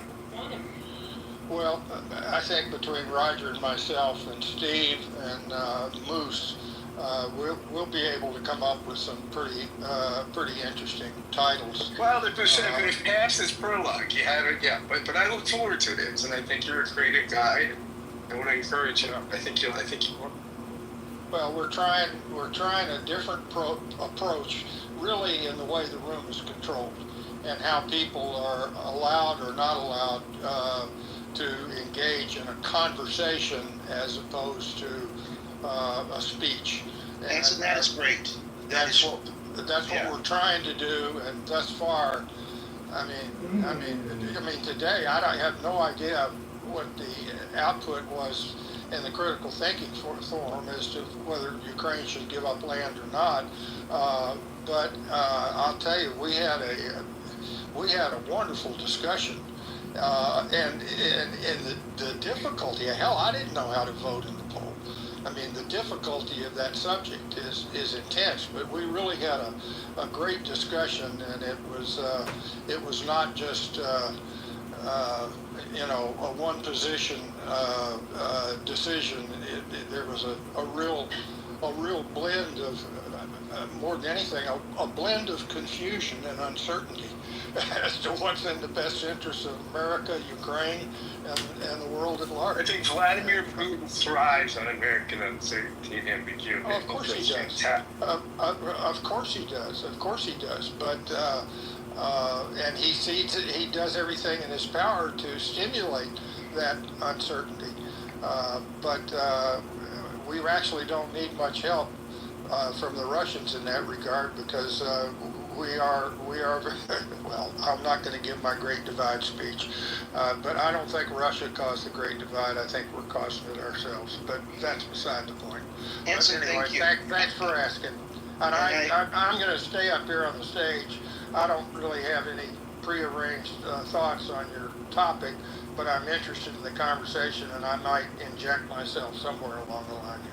I encourage everybody to learn how to make better use of Clubhouse. I want to see it be a better venue for discussion, and I think, Anson, before you came, we talked about the challenge in America with all of the different kinds of ideas and the complexity that goes on here. So the purpose tonight is to talk about three forms of taxation: consumption, wealth, and income. And we were in the middle of discussing wealth tax. One of the things I find very disturbing about Clubhouse, and that may ultimately cause me to give up what I'm trying to do here, is how people will come in to troll and throw out an idea, but they don't want to stay and argue it. To me, that suggests that they aren't very deep, that their thoughts are just, how can I make a point for my side? I have no interest in making a point for my specific side. I don't even know what my side is, other than the side of rationality. And so I think we will hopefully learn, all of us together, Gary and Anson, you and myself, and all of us will learn how to have intelligent discussions without people getting on their soapbox. Anyway, what consumption, wealth, and what was the third form of taxation? Income. What's the difference between wealth and income? Oh, it's huge. Wealth tax is a tax on an asset. It's something that's on your balance sheet. So wealth does not include income. It just includes land, stocks, whatever. Existing assets. It's a tax on an asset. Existing assets. Right. If the asset existing assets, it may both in its lifetime have to pay income tax on it, like a rental property. But when you sell it, think of like capital gains. Yeah, right. You have a gain in asset value appreciation, and the other one is maybe it's income it kicks off. Let me clear my foggy old mind here. If I make $100,000 a year and pay tax on it, that's income tax. That's all income. If I have a stock portfolio worth $1 million and I have a profit on the sale of that stock portfolio of $100,000 in a year, that is wealth tax. That's a capital gain. Both get taxed. No. But yes, that's wealth tax. This is when Mitt Romney ran against Barack Obama. Okay, Barack Obama paid the highest tax rate, and Mitt Romney paid like half of it. Just real quick, Scott. In America, we don't have wealth taxes yet. We have capital gains tax, right, capital gains, transfers that translates to your income tax and gets split based upon how your other income's composed and how much you have. But income from assets is income itself, but we do not have a wealth tax as of yet in America. Do you remember that, Alan? Respectfully, in Washington State, a wealth tax was passed. Nationally, let's slow this down. Let's slow this down. Anson, when you report your capital gain, you report it on your income tax return. It is still a tax on wealth. It is not a tax on, you could claim it's a tax on income, but technically you are paying that tax because you have wealth. So so I would then, the fact that somebody said we do not currently have a wealth tax, but by what you're saying, Alan, we do have a wealth tax. We just call it capital gains. Well, I'm trying to help us classify how we tax and what the benefit to the government is, how we talk about it. So yes, Anson, They do not have a wealth tax the way that Elizabeth Warren imagines it, and I think that's a terrible idea. But when you think about it, as state taxes, at bottom are wealth taxes. It's a death tax. It's a one-time wealth tax, perhaps. State income tax is not a wealth tax. But when I pay taxes, when I pay local taxes on my home, that is a wealth tax. That's a wealth tax. When you pay property taxes, that's a wealth tax. And estate, as in when you die. Can we call them 4 different taxes? One's a property tax. Because you have a property, I would call capital gains and ownership, capital assets that have property taxes, right? Luxury taxes, they fall into property taxes. But I think that the wealth tax, to keep the nomenclature clean, it's purely assessed on someone's annually based upon how much wealth they have. That purely probably is a separate thing than a property maintenance tax. Like you have property taxes on a house, right?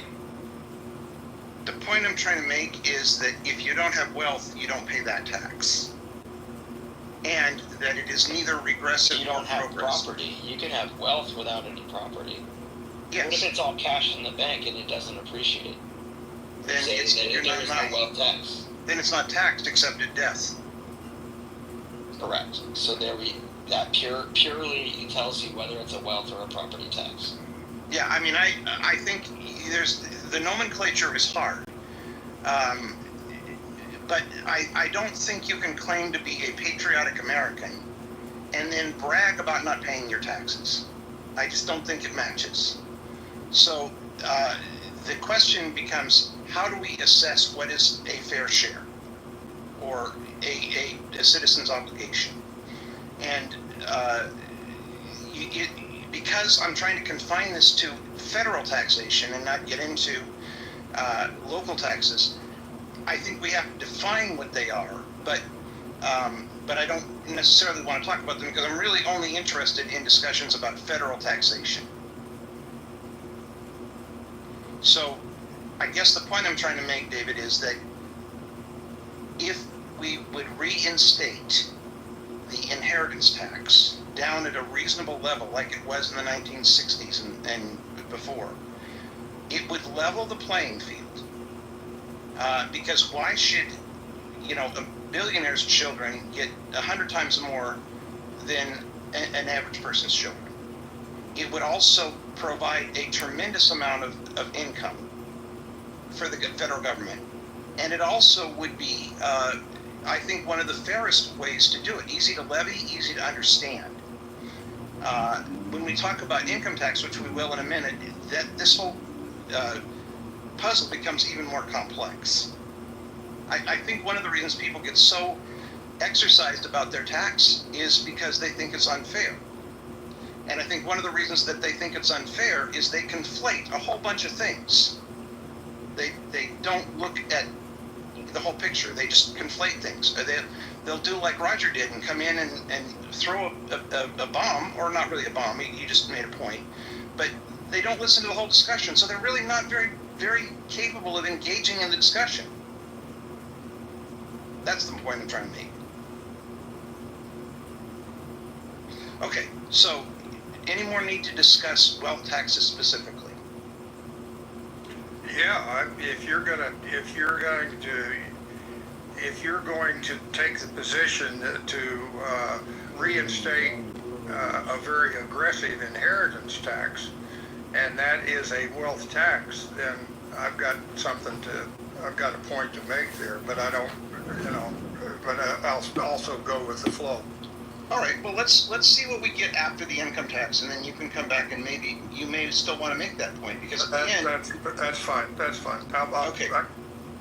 So income tax is very different than the other two forms of taxation that we've talked about. It is a tax on income, and it's very confusing to people for many reasons. First of all, your income tax is divided into two very different kinds of taxation.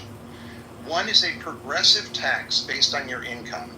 The other is a payroll tax. So Medicare, Social Security taxes are not based on your income. They're based on your income, but they're an even share. In other words, it's a specific tax to pay for a specific program. It only goes as high as the current level is, about $200,000. It is not paid as a share of income beyond that, and it has a designated purpose. Income taxes are progressive in the United States, and we believed, I think rightly, that the people who pay the highest level of taxation are those with the most money. You will hear arguments for a flat tax. A flat tax would be much heavier burden on middle and lower class people than on upper class people. The important thing to understand about your tax bracket is if you are in, let's say, the 28% bracket, it doesn't mean you're paying 28% on every dollar. It means you're paying 28% on the last dollar. So for the first X, you pay 12%. For the next Y, you pay 18%. For the next Z, you pay 28% or whatever it is. When people talk about their tax bracket, it is incredibly confusing because they often do not specify whether they mean their federal and state bracket combined. They often will pay different depending on whether they're self-employed or employed by an employer. So when someone talks about their specific tax bracket, what they really should tell you is the federal tax on their last dollar. That's the only way to compare taxation across the states. Does that make sense to people? Okay, good. So, all that being said, now I think we have a pretty clear idea that that our income taxes are divided into a progressive income tax. That is how the federal government raises money. And of course, the corporate taxes are different. We're not going to address that here. And the second form is taxation that is paid for Social Security and Medicare. And that pretty much covers what the three forms of taxation are.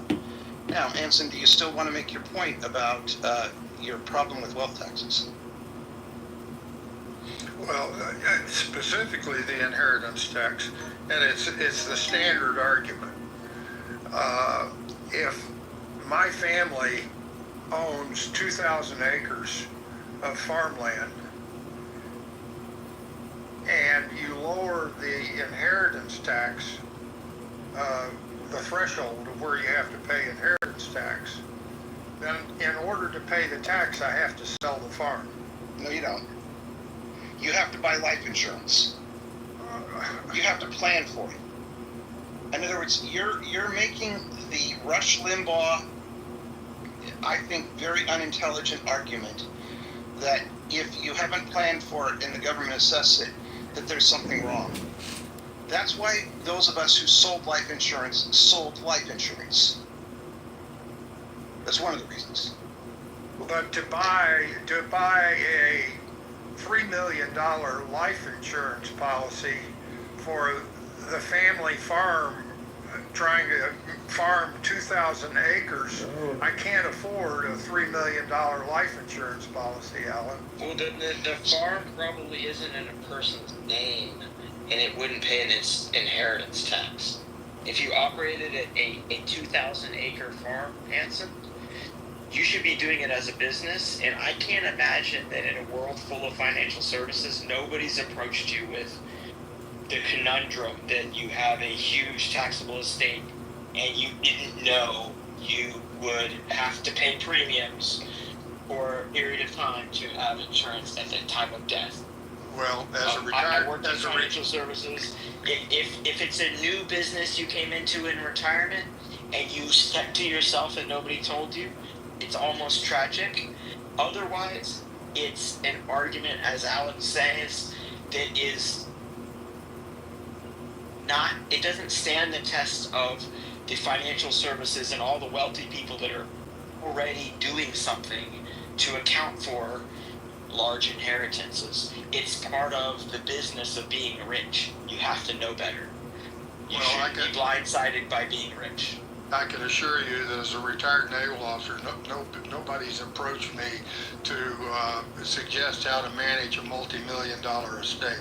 But that's a joke. But going on with the inheritance tax, let's forget the family farm. Your solution is buy life insurance. I'm not sure I like that insurance, that approach. But let's now go to the guy that has a $3 million stock portfolio. Would the revised inheritance tax that $3 million stock portfolio, assuming I didn't do something sneaky and create a business or whatever David was talking about? My dad if he had a $3 million stock portfolio, would that whole stock portfolio be taxed at whatever percent based upon your inheritance tax, just like the family farm would be taxed at whatever percent? The probate court settles your estate at death. And what it does is it does an assessment. Creditors and debtors, they arrive to do this reconciliation just like a bankruptcy. Who owes what, who gets what from this estate.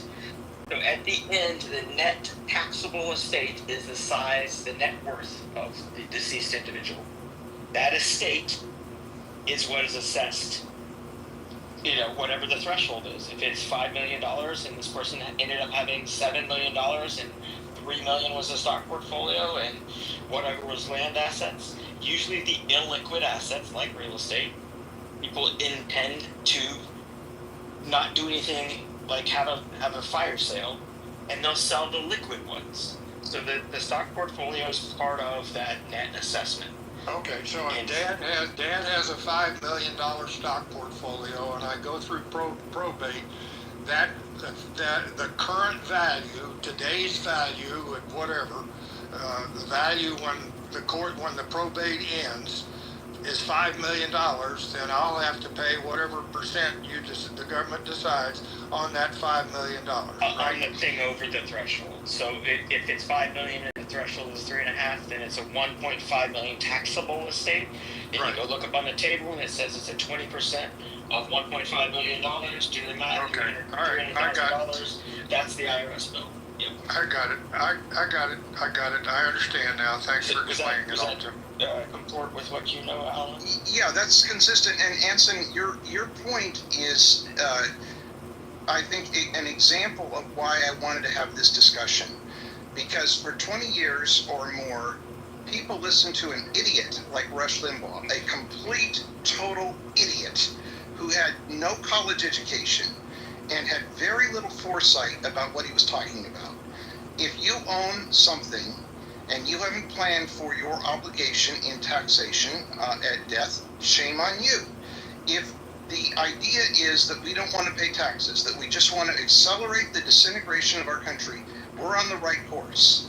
But if we want to have an intelligent discussion about what fair taxation is, my point is that income tax is problematic because it has so many deductions and ways that we've tried to use for social legislation, and that while I hated Elizabeth Warren's idea about a wealth tax, estate taxes is also a wealth tax, and this nation did quite well when the wealth taxes were at a level that supported the issue.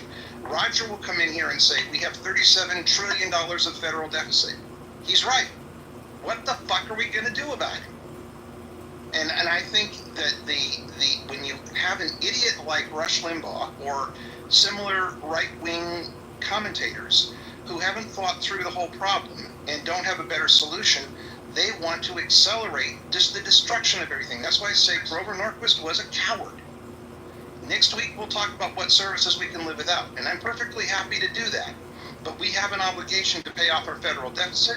We have an obligation for the common defense, and I would submit we have some other obligations that we should be talking about, and the answer is not to just blow the whole thing up. Hey, this is Alan. Can I say something? Yeah, go ahead.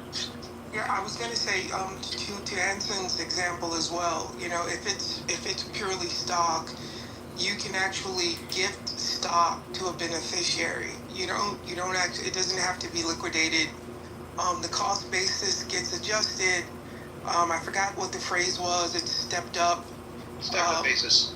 Yeah, stepped up basis. So on your example of your dad's stock portfolio, you don't actually have to sell it.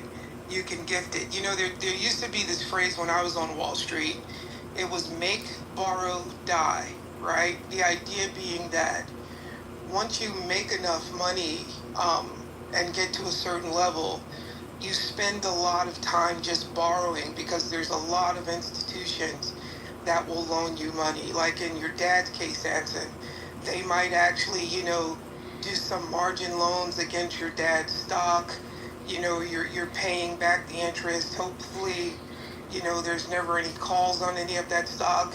And then the idea is that you just basically die and leave your inheritance, and in many cases, the original tranche of your wealth is pretty safe. You know, I remember when I was with JP Morgan, every 6 months, we would have to put out these in the paper, you know, like I'm sure you guys have seen it where you are, of unclaimed assets, right? Like there's a, you know, sometimes it's 3 or 4 pages of people who have assets at the bank that the bank hasn't heard from in 5 years. And it's a state requirement, but each state is required, you know, requires the institutions or the companies to list the last known contact, last known sometimes city where they were. But I remember it would be pages and pages of names of people who never claimed assets. And those assets are just sitting in what's called house accounts.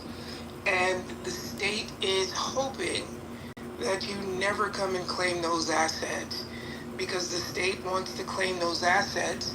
And in the meantime, you know, the institutions are making trillions on this money on in interest, you know, lending some of it out.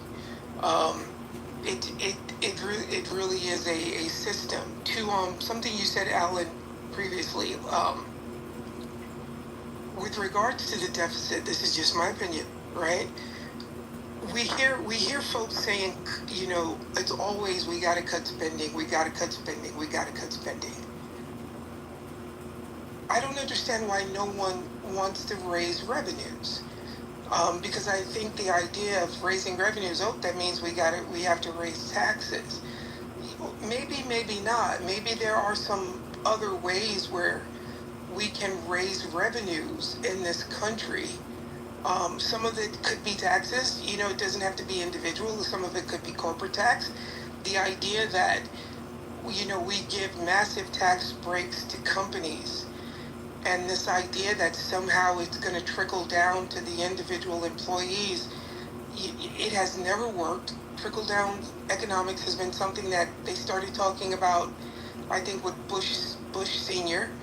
It has never worked. It's a theory that most economists will tell you will never happen simply because, you know, it's inherently human to be greedy in a sense. Absolutely. But I do think we have to figure out, as opposed to cut spending, are there ways to raise revenues? You know, that don't I think that's always right, go to the top. Yeah. I think that's right. And I think a big piece of this is to upgrade the quality of conversation that we have around this topic.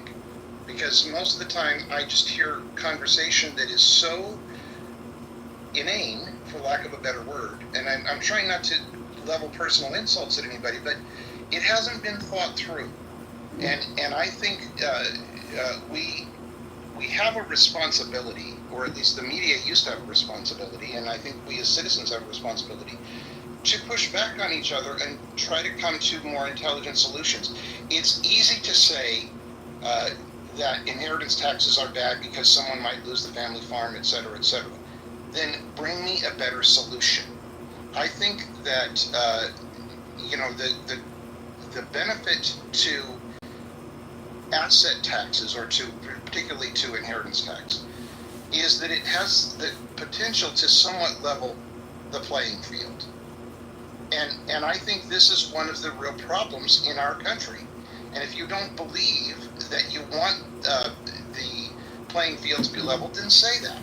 You know, maybe you believe I'm not saying anybody in particular, but if someone really believes that the best way to have a country is to have a very few people at the top and a massive number of people at the bottom, then we're doing great. I don't think most people believe that. And I think most of the discussion around it is had by people who have not considered the implications of what they're saying. And they get away with saying things that are just not true. And that's particularly true around inheritance tax. Yeah, I think it's because I have a question about inheritance tax, if you don't. Well, let Daryl make his point. I have a question about inheritance tax. Daryl, please finish. Sorry. Go ahead, Daryl. Yeah, no, what I was going to say is I think we see things happening around us that we don't understand that our taxes pay for these things, right? So if there's a fire, your taxes are probably paying for your fire department, your ambulance service, your police, even if you're in a small town and it's just your sheriff. I think that people don't make the connection that, hey, my tax dollars pay for these services in my community, large or small. And I actually wonder, if you ask them, hey, who do they'll tell cops, right? You see this on TV and TV shows. Hey, I pay your taxes, you work for me, right? But that individual cop pays taxes too, so that cop is he's paying himself in a sense. Absolutely. Absolutely right. It used to drive me crazy. My wife was a school teacher, and we'd go to these parties for teachers, and they bitch about their property taxes. The next sentence out of their mouth was they wanted a pay raise. Don't you see something inconsistent about that? They're not making the connection, because I think, just in general, I think we should go back to teaching like just basic civics and economics in high school. Agreed. Marshall, you have your question. I think he's on the phone. He's on the phone now. I think Anson was going to say something. Go ahead, Anson.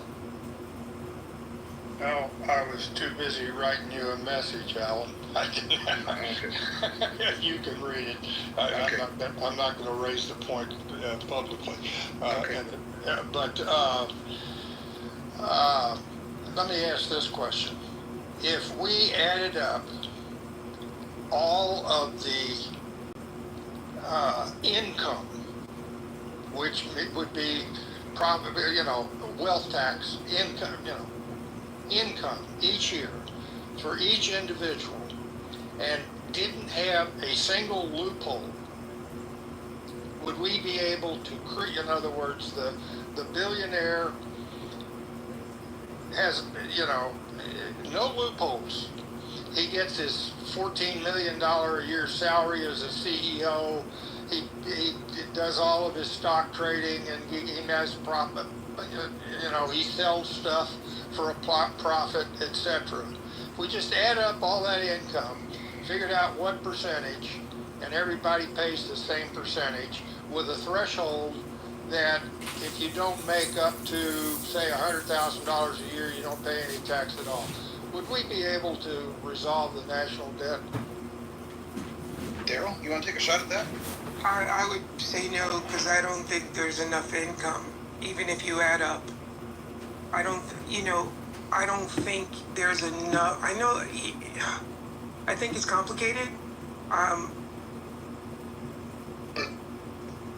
No. So it's got the cultish vibe.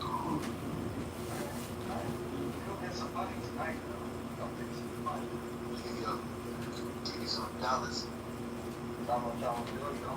Hey, once he gets on the ballot, I don't want you guys that have been haters to change your mind. And say, much. You want replays on or off on it?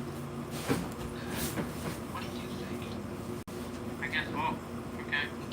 It doesn't matter if it's on or off because it's going to stream live on the YouTube to a much larger audience. Okay. I'd like to welcome the Congressman. Before he says any words, I want to just say that it's an honor to be able to come here tonight in front of the great state of Illinois and the great state of Clubhouse and talk about John Kitover for Congress. The one man running for Congress that wants to tell the truth about the $37 trillion worth of debt and the $100 trillion of unfunded liabilities. After tonight, we are going to raise enough money to be able to fund the people that are going to be on the street getting signatures, gathering names, petitioning, participating in the democratic process to get his name on the ballot. If you believe in democracy, then you believe in John Kitover. So I believe in people not saying Illinois. It's Illinois. The S is silent. It's Illinois. Say Parmesan. You Illinoisan. Hey, do they still? That was good. Do people still show up to these town hall things? Because I see in the hallway a town hall, and I don't see everybody on Clubhouse in that town hall the way everybody used to go on those town halls. Is that like everybody's? What's going on with that? Yeah, nobody needs to go to the town hall. They got recordings. You can listen to it later. Oh. Look, welcome. Dr. Jordan's here. Dr. Jordan, this is the official money bomb for John Kitover for Congress. So we're going to be posting a link here soon that will allow people to donate. And those of you, listen, if you don't have any money, we're going to make it. We're going to reach you where you are. All we ask is a minimum of $3.50, just $3.50. If you can come up with $3.50, you can donate to John Kitover, and it will be money well spent. Because what he's going to do when he gets to Congress is fight for less government spending, so you can keep more of your money, and the government won't have to waste it. John, do you have any words for anybody? Yeah, Mojo, thanks so much for helping me organize this. I got the Antidote account set up, which is the fundraising platform, basically a credit card processor and a landing page creator. So if you want to be involved in this campaign, I would love for you to be. I need your help. I need your money, and I will be totally transparent and show you everything we are doing. So far today, we have raised $110, and we've already posted 3 ads in the 3 major towns in the district. That's Rockford, Peoria, and Bloomington Normal. We've posted in the marketing and in the government portions on Craigslist to find Republicans or politically interested consultants to help join the campaign. They'll be doing door knocking, getting signatures on ballots for the March primary. They'll also be at grocery stores and creating content on behalf of the campaign. And you know what? They're probably going to end up joining some of these clubhouse rooms, because I'm going to force any campaign coordinator or consultant to join the clubhouse rooms to get their work done, or to be involved on some of these conference calls. So I'm going to pin the link to the top of the room. If you do want to contribute to the campaign, I would love for you to do so. I will be your friend for life, and I need your help, because part of this is a communication campaign, and your money will be used to basically spam out our messaging to all the potential voters in the 16th district, as well as across the Ethernet and America. So this is really a giant marketing communication operation. Your money is needed. Your thoughts are needed. Your voices are needed, but I'm also going to accumulate your voices regardless. I love you all, and I hope you will join me on this journey as we try to defeat Darren LaHood in the 16th District of Illinois.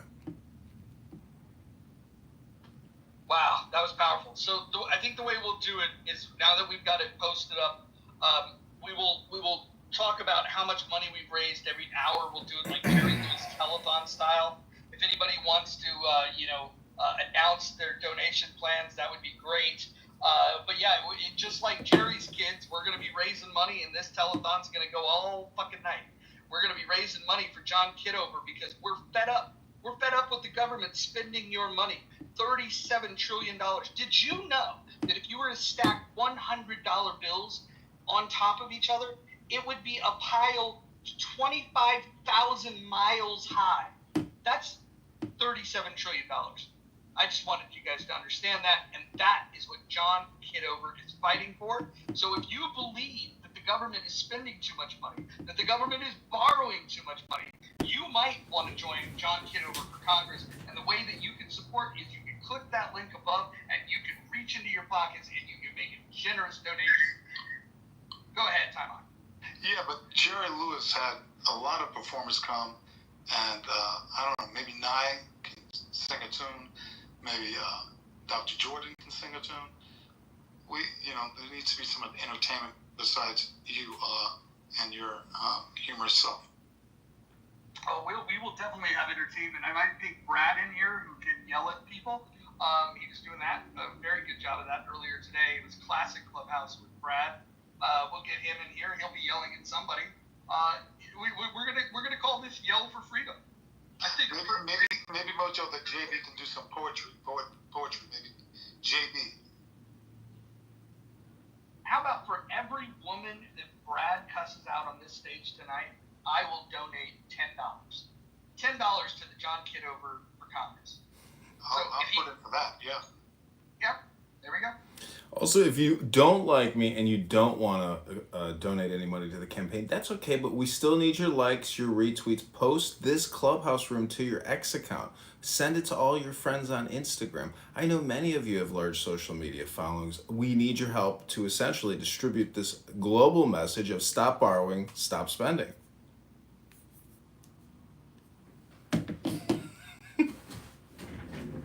If you can add stop racism to that, you might have a little bit more support. So what is your goal? Racism, oh my God. What is your goal to do this stop spending, besides telling us this? Sorry, Colsey, can you maybe form a more coherent sentence? What is the way you're going to encourage stop spending besides telling us that? What are your moves or what are your steps to stop the spending? Sure. So I looked up what Darren LaHood, who I'm running against in the 16th district, has ever said on his social media profiles about lowering your property taxes or your income taxes. He is he doesn't say anything about it. He's not interested in your property taxes or your income taxes. He's a can kicker. That's what I like to label him, as a can kicker. He keeps kicking the debt down the road. In his 10 years as being a congressman, he has created $20 trillion in debt. $20 trillion. It's $2 trillion a year for every year that he's in office. 10 years is enough. We need somebody who's willing to crush the cans, recycle them, and stop just kicking the can. Vote no on HRX. Lower the NDA